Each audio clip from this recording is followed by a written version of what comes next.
Hi there, my name's Laura and I'm the back half of Stellar Tandem, a record-breaking attempt to cycle around the world in 2022. And in the lead up to our trip, we're speaking to lots of people from the worlds of endurance and cycling to get lots of tips and tricks along the way. And today I'm joined by Katie Kookaburra, who is a long distance cyclist, YouTuber, and yeah, all sorts of other bits and bobs too. Hi, Katie. Hey, how are you? I'm very well, thank you. Cool. First, yeah, you've got kind of a bit of an interesting backstory, and I think that's one of the most interesting things about you, because you've not always been a massively sporty person, or it's not always been like you've grown up in the world of endurance cycling. You've come into it a bit later on. So yeah, tell us how it all started. I'd always played like net. I was always really sporty at school, to be fair. Like I'd always played like netball, football. Like I'd always wanted to do all the sports. Like I really liked being active and outdoors. And then I started running for a little bit. And then I did like London Marathon, and then I got injured. Then I just was like, oh, I don't want to do running anymore. And then so I kind of still did like a little bit of running. Then I went traveling. As all Brits do, I went to Australia and Southeast Asia, and then I ended up buying a bike when I was in Adelaide, just because I was like, oh, it's a way of getting around, like it's a way of like exploring new places. And so I basically bought a road bike. I had no idea. I'd ridden a bike as a kid, but I'd not had one for I stopped cycling because I basically hit a parked car when I was on my way home Oh from my I goodness. played out with my friends, yeah. And I didn't ride a bike then for about 15, 18 years, because I was like, I sold the bike after that. It was like my kid's bike. It was like a kid's bike. I was a kid. And then like I crashed into this parked car and I was like, I don't ever want to ride a bike ever again. Basically I wasn't looking where I was going. So yeah. And so yeah, then I got this road bike, and just loved it straight away. And at the time I was about 100 kilos, so it wasn't particularly easy to ride up and down hills, but I just really loved it. And like when I started, I remember like my first big ride was like, I think it was about 30k out to the beach and 30k back, and like 60k was like really, it felt like I'd just ridden like the Tour de France or something. I was like, oh my god, I can't believe I've just ridden this far. And then I guess it just went from there. And I just started riding more and more and just really loved it. Yeah, and yeah, you know your stories. It's really interesting to follow through all your YouTube videos and things like that, because it's all documented on there. But what do you think it that appealed to you about cycling? Because you say you'd done lots of different sports, kind of growing up, but now you're pretty cycling hooked. So, is there anything you can pinpoint that kind of makes? I think it was like the exploring, like the fun side of that I loved the most. Like I guess with running, you can only run so far, I guess, before you're just really tired, and you can't see as much. Whereas I think with a bike, you got to see so much more, and I just loved it. And also, you can sit down and eat. I mean, like, what other sport do you? There's a lot of cake. Yeah, it's definitely one of the benefits. Yeah, I'm up for that. I just think it's just such an amazing sport. I just really love it, and I love being able to like I say, explore on it and travel different countries and just different climbs. And I just think it's amazing. And then you can also do things like commute on it. Like I lost a lot of the weight I had was literally just commuting to and from work. It's just like so practical and like better for the environment to be able to have one less car on the road and be able to ride everywhere. Yeah, and I think that's a really good point, actually. I mean, yeah, there's something very special about seeing the world at a speed of a bicycle. Yeah. But I think I'm a cycle commuter as well, and having that factored into your day-to-day life, so it becomes a habit. It makes it so much easier, rather than thinking, oh my goodness, I must go on a ride, I need to fit my exercise in. Making it part of day to day, I think is a really good point. Yeah. Yeah, and obviously you've lost a lot of weight during the process of you taking up cycling, and obviously got a lot fitter along the way. And you obviously look fabulous now on a bike. Right. It's maybe a bit of a controversial question that do you think you need to be skinny to ride a bike? I mean, was that God, one of the no. barriers to you? No. When I first started, like I say, I was 100 kilos, and like I just wore what I felt comfortable in. Like I didn't want to wear lycra. I literally just wore leggings, and I wore like a loose t-shirt. And I actually remember riding to the gym once, and I remember it makes me feel really sad. Some guys like shouted out of a car, like, "Oh, you're so fat!" Like, and I was just like, "That's just awful." Awful. And it just really upset. Sorry, I'm not getting choked up. It's just a croaky throat. And I just remember thinking, like, I won't always be like this though. Like, I'm trying my best to get fitter, and I always think, like, if I ever see anyone that is a little bit bigger on a bike, I just think, do you know what? Good on them. Like, because I know what I think it's actually done me good, because it makes me remember what it was like to be heavier on a bike. Because But it's then the beauty hard to carry the weight. So it's yeah, I really, was really impressed. If I somebody that's, you know, carrying a bit extra weight getting up a hill, I think, blimmin' heck. yeah, good on them for like having a crack at it. And like, Yeah. and equally, like, I was probably fitter even when I was bigger on a bike. I was probably still fit because I was riding so much. Mm. And so I don't always think like necessarily being way lighter and skinny is always necessarily like, oh, you're always going to be fitter. Because I know people that are really small and petite that don't really do much. Whereas if you're riding a lot, and I guess the other beauty of if you are heavier is on a bike, you're not impacting your knees. Like with running, when I was at my biggest, I was still trying to run, and I injured my back. I had like something with, I think it was like my sciatic nerve. When I was in Australia, and I was like, oh, it cost me so much to go and try and get it fixed. I could barely walk because I was trying to still run. And so when I was, yeah, it's just so much better on your joints, I think. And Yeah, because yeah, it's you definitely non-impact. don't need to be. And you don't have to wear lycra. You can wear whatever you want, especially now with like gravel riding. There's like so many different types of cycling clothing that are a lot more acceptable now. They're just kind of like, oh, just wear what you want on a bike. I don't judge. People that are judged, then they're not worth knowing, are they? Yeah, no, I think so. And, you know, I think it's kind of good to dispel that myth that, yeah, you need to wear something like to be a cyclist, or you need to look like Chris Froome, who's a stick insect. yeah, and you definitely don't. Yeah. And I think, you know, it's one of the great things about you is you do put that message across, and you know, make it so accessible to people getting into cycling.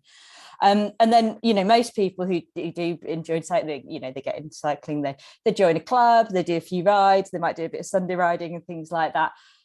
With you, it seems to have scaled out of all proportion to riding, you know, epic Audax rides, long distance events. How did you get into the long distance side of it? What was the Well, I went to, it was a vegan cycling festival actually in Thailand, and one of the big rides that they did was, it was riding from Chiang Mai to Doi Inthanon, which is it's like a 40k climb, and I think the total distance of that was like, I think it was maybe 200k. And the first year I'd gone, I was like, well, there's no way I'm doing that. And then the next year I was like, oh, I wonder if I could like potentially like train to be able to go and do this huge ride. So I did like I think it was like 230k Audax. And oh my God, it's so painful. And it was fairly flat as well, but it just hurt so much by then. I was like, how have I just ridden 230k? And yeah, I just love it. I just love being able, I think it's because I feel like, and you're probably the same, is that, Joe, when you like, I don't know, Joe, you've ridden a long way. You're like, I just did that with my legs. Like, I'll always love doing a big ride and getting literally back outside my front door. I'm like, I've just seen all that just literally from using my legs. Like, I just find that, how is that possible to ride that far? Like, it's mad. I just love it. Yeah, no, and you know, if you're riding something like a 600k, and you know, when you ride across the country, or like the length of Wales or something like that, and you look back and think, I've seen all of that at the speed of a bicycle. I think it's mega, isn't it? Like, there's just something really like, and to be fair, like, I guess as endurance goes, I'm just doing like very short distances. I'm not doing the really, really big stuff. Not yet anyway, but I just really love, like, I think it's as well, like, I don't know, it's like pushing your body and seeing what your body is capable of almost. Like, I love that. And I'm like, I didn't think it was possible to do it, especially when you do like that first 60k and it's like, it feels like the longest thing in the world. And then you go out and I'm able to do like 600k. I'm like, how can I do that? it's just crazy. You think, oh, yeah, incredible, no, yeah. it is, isn't it? And when you tell people about the distances you run and things, if they're not in the those spheres, they can't get their heads around it at all. It's quite funny. Yeah. I know my dad gets really proud. Like I remember I showed him, it's like, oh, what have you done this weekend? So I sent him my little Strava. I was like, oh, this is where I've been. He's like, you what? You've been, and then he like sends it to his friends, and like he's like he shows off to it, not shows off, but he's like, he'll tell his friends like, bloody hell, look where Katie went this weekend. And he's like, oh my god. And I'm like, oh, I just think it's really sweet. And I guess when you're not into that, it does seem, I don't know, a big thing to do. I guess it is, but I guess when you're in it, it doesn't feel it anymore. I guess it's all relative, isn't it, and what you build up to do. Yeah, and it's funny, isn't it? Because you kind of you lose that sense of perspective, and yeah, certainly I'm like, oh, I'll just go out and do a 200k, or if you've not, I'm like, oh yeah, I should, I feel if I've not done an SR series every year, I'm like, oh no, and yeah, actually that's a massive thing. It's a massive achievement. It really, really is, and I think sometimes maybe we get a little bit not complacent with it, but like I'll just say, oh, like on my videos, I'll sometimes say, oh, I'm just doing 100k, and then some people are like, what do you mean? Just like that's a big day, and I'm like, I guess it is, and then you just don't want to come across like, I don't know.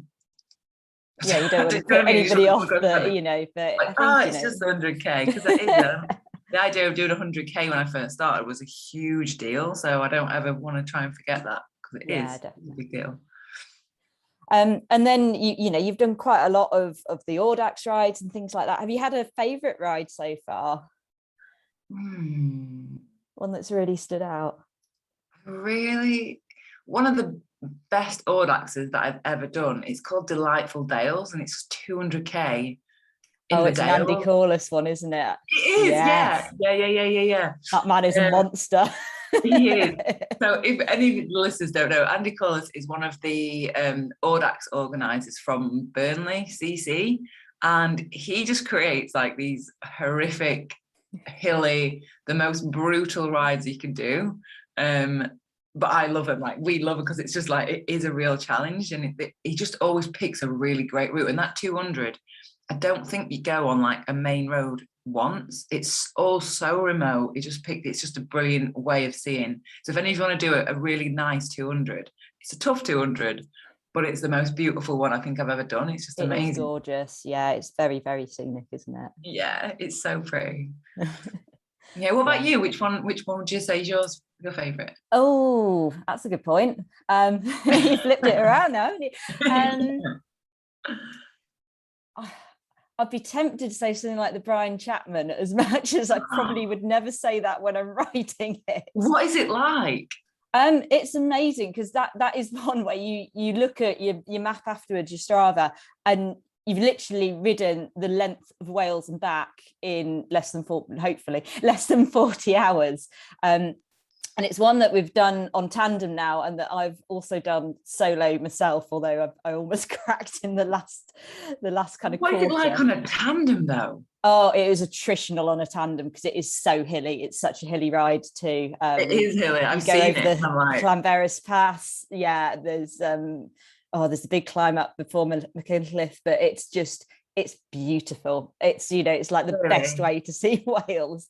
But it's a tough ride. And which would on the route, which would you say is the toughest climb on there?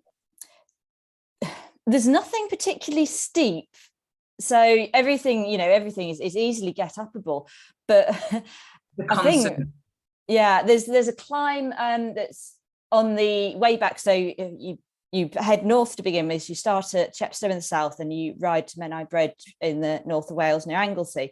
And there's a stop point at a youth hostel in Dolgellau that's about halfway up. So you go up through it, and then you go to the top of Wales and come back down. And then you normally would stop there for your overnight stop. And I say overnight, I think we normally get about 2 hours sleep there. At about 5 a.m, but then starting up after that, there's a climb. I can't remember exactly where it is or what it's called, and it's only a gradual climb, but it goes on and on and on. And because you've just woken up, and because it's that time in the morning, and you've already done about 400k by this point, so you've got that in your legs, it just feels absolutely attritional. But the Llanberis Pass I really like that climb, because it's one that I can just I can get my little legs stood up. So I know some people dread that one, but I really enjoy that one. But this climb, I think it's just because of where it is in the ride is, yeah, that always sticks in. You know, I can remember when we got to it on the second time we'd done it, I was just like, oh no, I remember this. Yeah, so Katie, you, after, you know, you've obviously got into the Audax scene and everything like that, but you've documented this all basically all along the way on your YouTube channel. How did that start? How did this kind of idea of, do you know what, I'm not even just going to do these rides, I'm going to go out and film them as well? I don't even really know. I think when I got my bike, I started filming like just stuff for YouTube. I don't know, I kind of like doing it. And I guess because I was a journalist before, I guess I just like documenting things. I kind of like telling stories. And I guess it was just from that, and that I just liked, I guess it was almost because I like looking back on things, and like looking back on like one of my most favorite videos that was the first 400k that I did. Like I love looking back on that video. It sounds probably a bit narcissistic, but I loved it. I just met loads of people on that ride, and I just loved it. And I felt like, I think one of the other main reasons is I felt like for me as a female, like I felt like when I saw other women do things, like that encouraged me, and thought, oh, well, if she's doing that, maybe I can do that. And so that really encouraged me. Do you know Grace? Lambert Smith? Yeah. So yeah, she had a blog, and she was documenting all her training stuff for doing Transcon. And I was only just, maybe I'd done a couple of Audaxes at that point. And I remember reading her blogs, and I was so like encouraged and inspired. I was like, if she can do all this training, she can do it, then like, why can't I try and do the same thing? Not necessarily do Transcon, but why can't I, like, and seeing her and people like Angela Walker, and seeing people like her do all these like epic, insane rides. I was like, oh, maybe I can do it. And so I kind of wanted to try and be that for somebody else starting out, and being like, oh, well, if she's come from like being 100 kilos struggling to ride a bike, and then now she's able to do Audaxes, maybe I could do the same thing. And I think it's so important to have like someone visible. And I don't know, I think personally, I think guys are different. I think guys just kind of jump into something like, yeah, whatever, I'll just give it a go. Whereas I feel like women are a little bit more like, they want that. Speaking from experience, I feel like I needed that, like, not reassurance, but seeing someone else do it first, I guess. Yeah. That gave me the encouragement to do it. Yeah. So yeah, no, that was, and I just started filming it. Yeah, and if you look at any of your YouTube videos, the stream of comments you get afterwards are just all so positive, and there's so many people taking like really positive things from viewing your videos. It's just amazing. And I think that's something that we'd be really keen to do as well, is if we could just inspire one person just to get out there and give it a go, be it on a bicycle or whatever, just do something really positive. I think that's just immense. It's such an amazing thing. You absolutely are. And like, the fact that you do what you do on a tandem, I'm just like if they're doing that on a tandem, like I can. Is it, sorry, just to keep asking you questions, is it harder on a tandem, like a lot harder? Hills are definitely harder. It will go faster along the flat, so like our flat speed is way faster than I'd ride on a solo bike, maybe not for Steve, but yeah. And it descends like an absolute rocket, but it depends on the terrain, because it's harder to handle on a descent, particularly say it's gravelly or it's a more technical descent. It's actually harder to handle as much as it goes downhill faster. But the climbs, oh my goodness, it just stops. It just grinds to a halt. And we found this on All Points North, which no matter how we planned the route, there was you can't avoid the hills in the north. So it just got every hill you just hit it and it stopped, and it was just how do you, because I sometimes if something's really steep and you have to stop for a sec, or I struggle sometimes getting back going on something steep. How on earth do you do that on a tandem? It's not worth stopping. You're just like, I'm not going to stop, because if I stop, keep going, we just grind and grind. If we do need to stop for some reason on a climb, it's really tricky. And because I have to be careful how much pressure I put through, because there's the crossover chain as well. So if I'm putting too much pressure through or in the wrong gear or something like that, I could risk damaging things. So Steve needs to very gently start from his end at the front, and then I join in once we've got going. Oh. But it means that it's a bit of a coordinated maneuver getting started on a hill. I can't coordinate myself, never mind trying to coordinate with another person, like trying to get going on a steep hill again. I'm like, no. I've got another question for you about the tandem. I'm sorry, this is like switched around.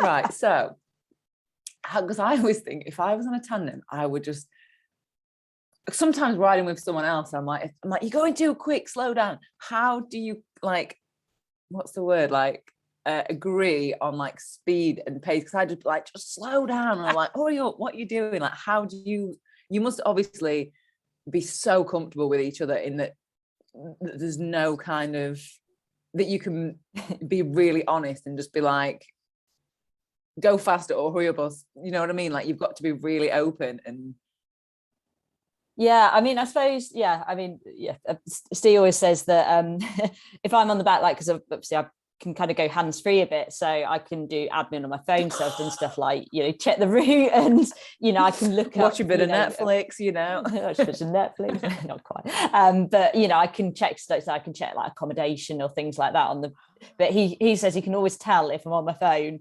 checking, that he's like, the power just goes out the back, and he's always like, come on, put more power in. I'm like, okay, I'm coming, but we could really do with knowing where we're going next, or something like that. But I think the main thing is, for me, because was a solo cyclist before, was the descents. And the first time we went out on the tandem, we were around our normal lanes. There's this literally tiny little dip, but it's just steep enough that you'd get out the saddle on the other side on a solo bike. And we went down that. I cried. I was like, oh, this is so fast, I can't see where I'm going. Stop, make it stop. And he's like, we're going at like 20 miles an hour. I'm like, no, it's too fast, make it stop. Oh my God. It was awful. And actually, as I say, it does go fast. And one of the other ones was, again, on the Brian Chapman, there's this beautiful descent down to McKinley. And it's like, I think the tandem, it went above 40 miles an hour on the way down there. And I had my eyes closed. We got to the bottom, and I was like a shaking wreck. It was like, "What's wrong with you?" It's like, that's an amazing descent. Like, if you would see, if you could see, but the fact that you can't see, you've got to I couldn't see where we're going. And we've got a drum brake, so that's one thing I have control of, is the drum brake. But of course, you can't have somebody just grabbing a brake on, because he's controlling the bike, so I can only use that under strict instructions, because it'd be much more risky for me to just grab that and push it on there.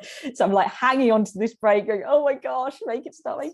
But yeah I don't know how you do that. And he's a more experienced descender than me, so he's he doesn't bat an eyelid at doing these speeds, whereas it's been good for me, because I think it's kind of taught me a lot about descending and getting used to being at that speed. So I'm now a lot faster on a solo bike. But yeah, it was sketchy. I mean, what's the worst argument you've had with him on the tandem?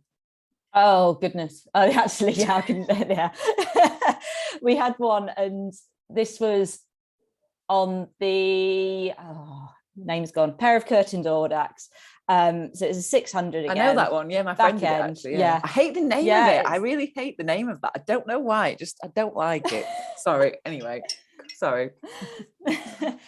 I believe it was that one, and we were in the back end, so we're both tired, both not asleep. The weather was disgusting. It was pouring it down. It was cold. It was wet, and I was soaked through.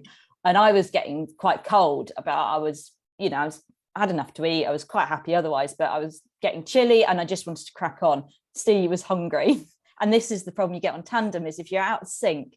So he was hungry, so he wanted to stop, and we stopped at this cafe, and it was one of those cafes that just dragged. Everything took forever, and I was like, come on, I just want to get going, because now I'm absolutely freezing. Now we've stopped, I don't need anything to eat. And yeah, and we actually are on solo bikes as well, so I was just determined to get going, and I think I stormed off across this road onto it was like crossing a main road onto a small side road, stormed across there, battered off on my bike, and didn't speak to him for about 20k. Oh, we've all done it. We've all been there. Livid, just so grumpy. Yeah. And it's always when the weather's bad. It's never when it's like a lovely view. It's always I blame the weather.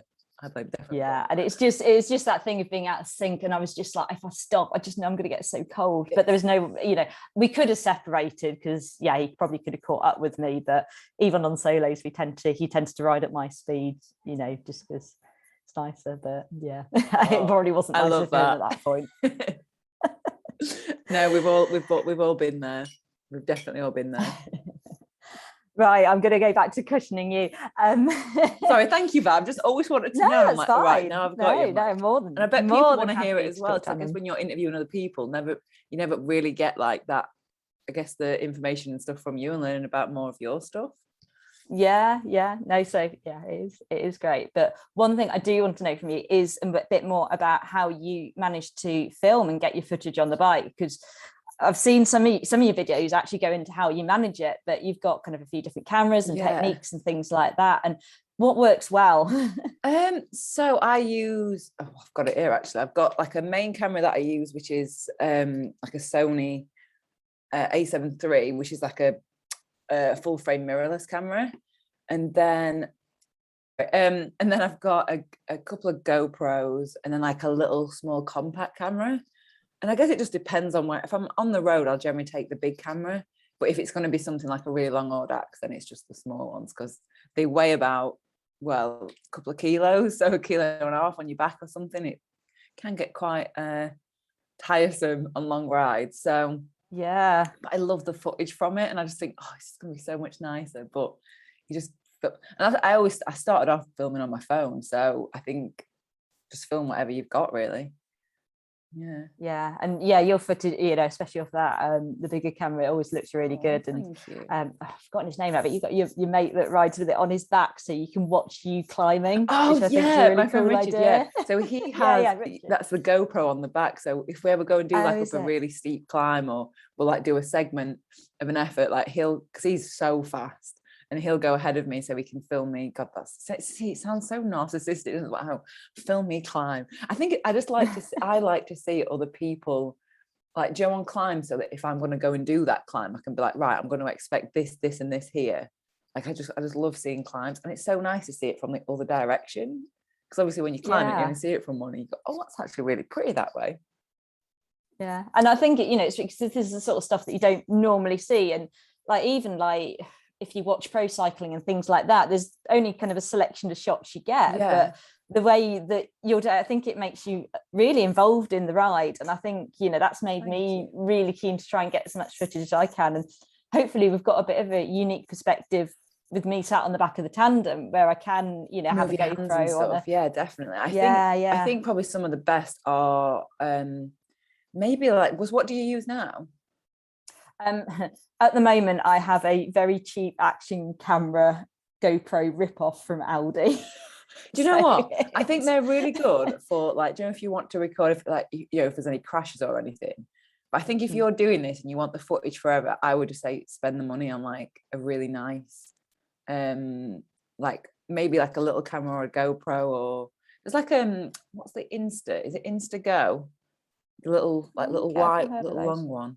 But yeah, I would have a look through that. Yeah, I'm thinking of because I basically I wanted to just try something and see what worked and how things worked first of all, rather than buying something and not being the right thing. Because they are expensive. Like I think like that was a big. I spent years saving up for this camera here, the big one.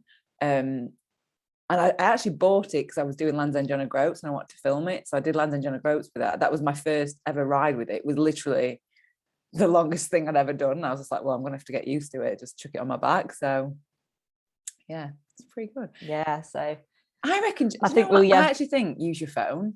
I would say spend money on get a good phone with a camera, because then everything is on there. The problem with, sorry, we're getting into tech stuff. The problem with having like cameras or GoPros is the footage isn't on your phone. So if you wanted to share that on like socials, it's going to be more faff getting that off. Yeah, it's whether we kind of do some, I do some phone footage that maybe we're publishing at the time. So and then like stuff as well, Instagram Live, and then maybe try and get some footage for video afterwards, to take home and then be edited later. And something on my to-do list is to see at some point if there's somebody that would want to take the footage and edit it and make For example, like Jenny Graham, who's the female world record holder, she released her film Eastbound in the last year, and that's just, it's really cool to see her, you know, as a little like feature film. It's and awesome, obviously Mark Bain once got his documentaries, and so I would go. One thing I would say, and this is the thing that I always struggle with editing, is on the day. Sorry, it's so like a personal chit chat now. But I would say when you start filming, say what kilometer you're at, even if you don't put this in the thing, just so that the person editing knows. Because I sometimes get footage back and I'm like, well, where the hell was this? I don't even remember that bit of the ride, like, and try to fit that in. Just say like what kilometer you're at, where you actually are, just so that you can slot that in easily.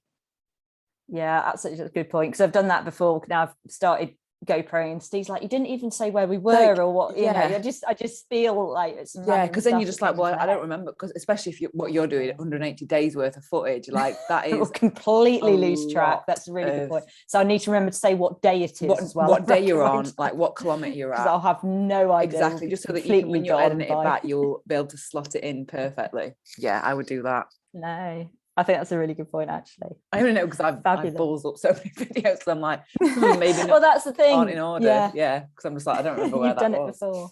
Yeah. Fabulous. So what's next on your agenda? I say this because I think I know, but what's next on your agenda? What's coming up? Do you know what? I've not actually got anything planned next year. Like literally nothing. I think this year I tried to plan in stuff, and then it got cancelled. And then like with All Points North, like I got an injury. And so I'm kind of just like, I'm just going to see where it is. I mean, I don't know if you have this as well, but I kind of feel like when you do big stuff, you've not even almost finished the thing, and someone's saying, what's the next big thing? Then you're like, I've only just got back from this. It's like, I just need to just have a little like breathe and see what I want to do. I think there's always that thing of like, you want to do something bigger, you want to do something better, but actually I think it's just see actually what you enjoy doing. I think you can get into that thing of like, oh, I do all that, so I've got to keep doing all these big rides, and actually sometimes I like doing more off-road stuff, and I don't really know, not actually got anything planned. So not like you. I wasn't sure if you'd have a crack at May's All Points North, but that's that's kind of coming around relatively quickly. It is, isn't it? Yeah, really quickly. I know, I saw the points come out for that. But have you seen? I think that's a really, I'm sure one of them is hard nut, and I was like, you absolute swine. I wouldn't be surprised. I wouldn't either. I think it is going to be hard nut. It will be. Sure. It's got to be hard nut. I saw it and I was like, that is definitely where hard nut is. It'll be right in the middle of hard nut or rhinos, though, won't it? It will be the dip like down or something. Yeah. Absolutely. Some random post with a sign on it. Yeah, exactly. Exactly. So yeah, nothing real, not like your plans next year, but yeah, mine's pretty quiet at the minute. Yeah, but I think there's something to be said for that. I mean, we finished the All Points North, and obviously we've got the trip of a lifetime plan next year, but I've still got people going, oh, what other big rides are you doing in the meantime? I'm like, no, nothing. We're just going to keep ticking. And then, so yeah, we'll keep it steady, I think, and keep on going till so then. You go 1st of June? 5th of June. It starts 5th of June. So there's a longer bank holiday. I forget what it's for now. At the beginning of June. So we're getting Thursday, Friday, Saturday, Sunday off as a bank. 2 days bank holiday before the weekend. So we leave on the Sunday. So hopefully, if anybody, friends, family want to come out and see us off, we're leaving from the Brandenburg Gate in Berlin. So if anybody wants to come and see us off, it kind of gives them the chance to do that. So nice. Oh, it's so exciting. Yeah, I think hopefully by the time I get there I'll be excited, but it's just because I guess for the record then, like, do you have to document so much of it anyway? Because I know I was speaking to Marcia, who had done, she was like self-supported, like the joggle, and when she was saying like I've spoken to her, she was saying the amount of like stuff like that is almost harder than the actual ride, because it's just so much stuff you have to prepare and get footage of. And I think she said it was like something like 10 minutes of footage every day. So I don't think our requirements quite that much, but they certainly want video footage, they want photos, they want witnesses, they want receipts, as well as the GPX track. So and that's part of the reason, you know, if we've got to document it anyway, so we might as well make a cool film out of it. Yeah, exactly. So yeah, we've got all that to do along the way too. So who's responsible for that, or is it going to be half? It'll be me. Oh, is it? It'll definitely be me. Yeah. Like, if it's worth doing, I'm going to have to do it myself, make sure it's done right. Yeah. Well, you know, if I'm on the back, it kind of gives me a bit more. That's true. Yeah. Steve's got to steer the thing all the way around, so yeah, it's a bit of a division of labour. Yeah, no, fair enough. Fair division, I think. Yeah. Just a few more questions. Yeah, go for it. I've got a bit of tandem trivia. I think I know the answer to this already because I think you've mentioned it. But have you ever ridden a tandem? Never, ever. I think I'd be too scared to do it. I think I would love to do it, but it's like when you're behind someone, like on a group ride, I'd have to trust them so much. But yeah, I'd give it a go. So I would definitely give it a go. The next question: if you could ride a tandem with anybody, and anybody alive, dead, even fictional, who would you ride a tandem with? I think I would really like who I'd trust enough to do it. God, why is it taking me so long to answer? Because I wouldn't want someone that was a pro, because they would absolutely cane the descent. So I'm like, no, that'd just be too much. I think that's a good point. Maybe my dad. Oh, that's amazing. Because he does ride bikes. And we always have like a really fun time, but he doesn't ride them that much. So I think getting him on a tandem would be really fun. Just like have a chit chat and like, yeah, maybe my dad. Yeah. Only as well because I trust my dad so much. So I'd be like, I know he's not gonna throw me down a descent. Oh, I think that's a fab answer. Really? Do you think you'd go on the front or the back?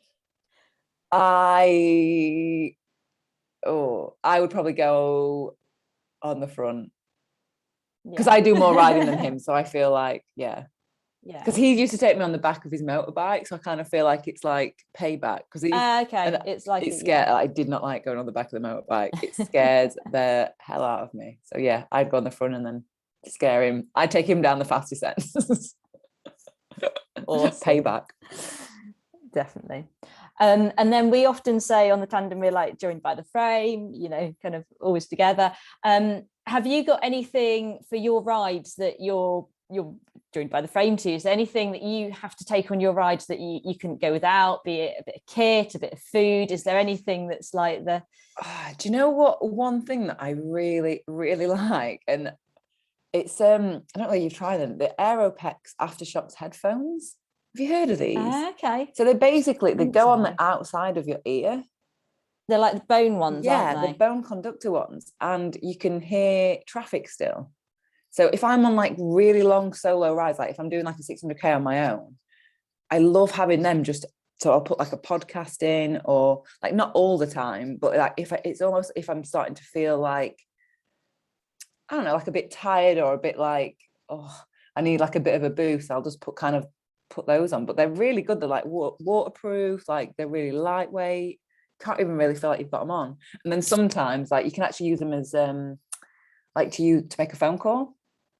Okay. So like on like one of the rides, I was really struggling on the way home, and my friend, I was like ringing them, and he was just like, he's like, come on, you've got this. Or if like if my route's gone a little bit hayward, I'd be like, hang on, why is it showing me this? So we'll have a quick look on the map. It's like, oh well, there's this. Or I'm like, I don't know. I just find them a really useful piece of kit, just for like social, like I just think they're great. I think they're really, really good. Okay. Really rate those. Because I occasionally use like headphones that I'm using now with a mic, and if I need to make like a call from the back of the tandem, you know, to like book accommodation and stuff like that, but it does mean I can't hear Steve quite so well. I think I had a call once. I don't think it was a job interview, but it was something quite important. I was like, I'd got my headphone under my buff, trying to hide the fact that I'm on the back of a tandem taking a call that was relatively important. But then I really have to listen, because Steve does call out, you know, he'll call out directions and turns, and I tend to do the signaling and things like that, and you need to kind of know what's coming up as well. So he calls like speed humps and stuff. So actually it might be quite beneficial to still be able to hear him. They are really, I don't know where mine are actually. They must be charging, but they are really clever. I'm really happy with them. Yeah. So that's one thing. I'm trying to think food wise. Food wise, One thing I actually make my always own. see you, it's bagels. I do like a bagel if I'm going to stop off anywhere, like, and it's only like one brand of them that are really. Otherwise, like the New York ones are a little bit dry when they're not cooked, whereas the Warburton's ones, I don't know, they just seem a bit more doughy. They're my favourite to eat on a ride. If I'm going to stop at a garage, it's that and like orange juice or a smoothie and a packet of crisps. That's like my go-to. What's your go-to? Like what would you get from a garage? Oh, it completely depends on what we feel like. And do you not have like a go-to? Like, no, because I try and pick, so I'm not, because you know what it's like. You can get in there and you'd be wandering around going, I don't even know what I want. You waste so much time. So I'm like, I have to try and be very like the same thing each time. Yeah, I don't know. I think kind of goes, and it depends on I'm feeling like sweet or savory or salty or hot or cold. So I think I spend quite a lot of time on the bike thinking about what I'm going to eat next. This is why we ride bags. This is the whole point. So literally, like from one control, I'm like, right, what am I going to eat at the next control? This is so I'm, like, true. Planning it. I'm not even kidding. And then by the time I get there, I'm like, right, yeah, we're going to get this. And if you know what shop it is, because I'm like, oh, if it's a co-op, I know that they sell this, this, and this, and you're like, oh, that's quite good at a co-op. Yeah, I'll get one of them. Yeah, and you're like, oh, they might have a bakery section, or if it's like one of those like petrol station garages, like, oh, if they've got a microwave, I could have a hot pie. Yeah, exactly. I think, which is your favorite if you're going to get any on an Audax or on a long distance? What would be your favorite place to stop at? I think co-ops and spas are pretty good because you know what you're going to get there. I like a co-op. I do like a co-op. Yeah. I mean, late night petrol stations are always a bit hit and miss, particularly if it's a big Audax and everybody's been through already. The sandwich aisle is empty. Yeah, it's just all gone. That's why you got to get bagels. Just make your own sandwiches. See, I never have that issue. Yeah, there is that. Like, I'll just make my own little crisp sandwich. Can't go wrong. Oh. I love it. That sounds amazing. Fabulous. One last question, Katie, go for it. if you don't mind. Go for it. Why should we ride around the world on a tandem? Well, I mean, why would you not? Like, like that's the question is, why would you not do it? Like, there is no reason. Like, why like, fantastic. I just think, oh, I'm so excited for you to go and do it. And I can't wait to see all the footage and see how you get on. It's going to be and it's so encouraging, so inspiring that that's what you're going to go out and do. It's honestly insane. Like, like it's just incredible. Like, I really can't wait to see it. Oh, fabulous. Thank you so much for coming to chat. I feel like I could chat to you. I know, we just want to chat. We should just do like a separate Audax podcast. That's what we need to do. Yeah, maybe we should. Part 2. I'm definitely up for it, for sure. Oh, fabulous. Well, yeah, we could definitely look into that. But fab. Great, you've been a star, and can't wait to see more of your videos in the future. And everybody listening should definitely go and look you up on YouTube. It's just under Katie Kookaburra, really, isn't it? I think. Yeah, thank you. Pretty easy to find. So but really, really enjoy those. So can't wait to see more come out in the future. Well, Thanks so much. Thank you so much. Good luck with it.